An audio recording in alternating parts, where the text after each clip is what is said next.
صباح الخير يا بنات.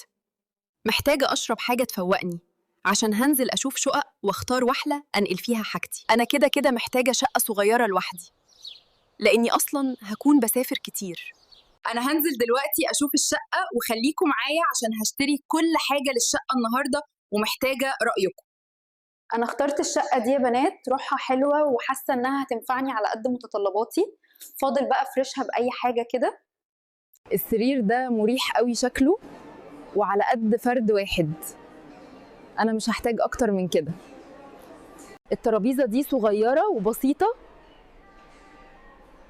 تنفع لي قوي عشان لوحدي. انا هكتفي بالحاجات الاساسيه دي النهارده وبكره بقى اجيب الحاجات الفرعيه.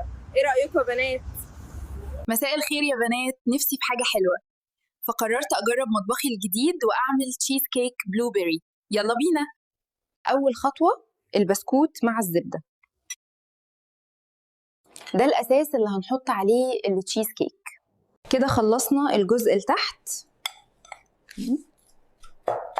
ودلوقتي نجهز الحشوه بتاعتنا وبس كده نكمل تزويق الوش بالبلو بيري عشان تبقى زي ما انتم شايفين تحفه. يا بنات الطعم ده حكاية بجد، بيشيل النكد كله. جربوه وقولوا لي رأيكم. باي.